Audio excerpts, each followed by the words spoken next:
Assalamualaikum warahmatullahi wabarakatuh. Salam sejahtera bagi kita semua. Sebelumnya, perkenalkan nama saya Muhammad Novian Subandi. NIM saya adalah 200321100079.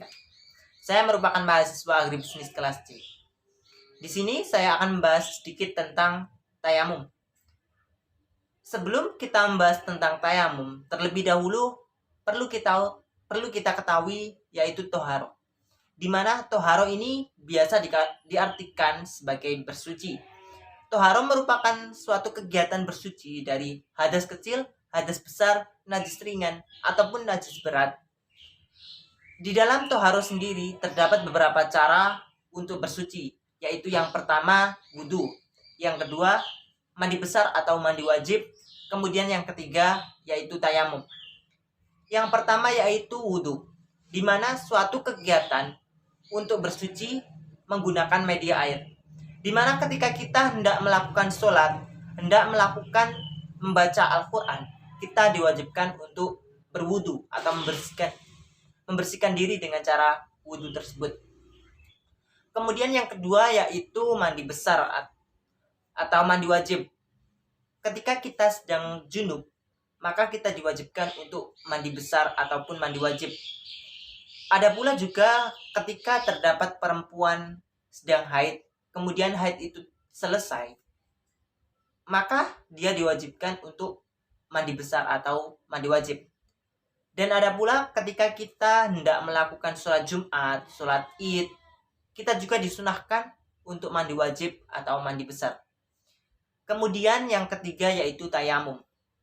Tayamum ini juga merupakan kegiatan bersuci, tetapi tayamum ini berbeda dari kedua cara tersebut tadi. Tayamum ini menggunakan media debu, tanah, embun. Berbeda dengan wudhu ataupun mandi besar. Wudhu dan mandi besar tadi kan menggunakan media air, tetapi tayamum ini menggunakan media tanah, debu, ataupun embun. Ketika kita hendak melakukan ibadah, kita diwajibkan untuk membasuh muka, membasuh tangan, membasuh kepala, membasuh kaki. Ketika kita junub, maka kita diwajibkan untuk mandi besar atau mandi wajib. Tetapi terdapat beberapa kondisi sehingga kita tidak diwajibkan untuk bersuci dengan cara wudhu ataupun mandi besar. Adapun keadaan tersebut yaitu yang pertama, ketika kita sedang sakit, ketika kita sedang diopname di rumah sakit, kita tidak bisa menyentuh air, kita tidak bisa bermain dengan media air, maka kita tidak diwajibkan untuk melakukan bersuci dengan cara wudhu ataupun mandi besar. Kita diperbolehkan bersuci dengan cara tayamum. Kemudian yang kedua yaitu ketika kita berada di suatu tempat di mana tempat tersebut tidak ada mata air. Ada mata air tetapi sulit untuk dicari. Untuk minum pun kita kesusahan untuk mencari. Maka dalam keadaan tersebut kita tidak diwajibkan untuk bersuci menggunakan wudhu ataupun mandi besar. Di dalam keadaan tersebut kita diperbolehkan bersuci dengan cara tayamum. Untuk tata cara tayamum tersendiri itu sangat simpel dan sangat mudah dibandingkan dengan tata cara wudhu ataupun mandi besar. Di dalam tayamum sendiri itu hanya menggunakan media tanah, debu, dan embun. Untuk caranya yaitu simple. Kita letakkan tangan kita di atas tanah ataupun di atas dinding yang ada debunya, kemudian di atas embun. Setelah itu kita usapkan ke wajah, kemudian telapak tangan. Dalam hal ini juga ada dua pendapat, yaitu yang pertama hanya telapak tangan saja, dan ada pula yang sampai dengan siku. Itu tergantung keyakinan kita masing-masing.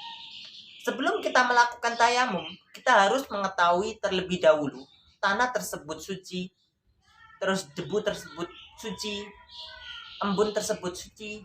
Dalam hal suci itu tidak terdapat najis ataupun hadas. Untuk mengetahuinya, hanya kita yakini bahwa tanah tersebut itu suci.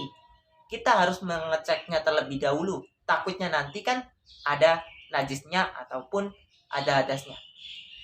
Untuk selanjutnya yaitu praktek. Baik, simak video selanjutnya. Pertama, kita membaca doa terlebih dahulu.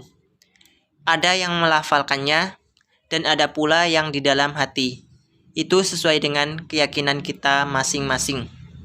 Kemudian, tangan kita letakkan di atas tanah atau di atas dinding atau di atas embun. Kemudian kita usapkan ke wajah. Kemudian kita usapkan ke telapak tangan. Ada pula yang sampai dengan siku. Itu pun juga tergantung keyakinan kita masing-masing. Terima kasih sudah menonton video saya. Apabila dalam penyampaian tadi ada kekurangan ataupun kesalahan, saya mohon maaf yang sebesar-besarnya. Saya akhiri, wassalamualaikum warahmatullahi wabarakatuh.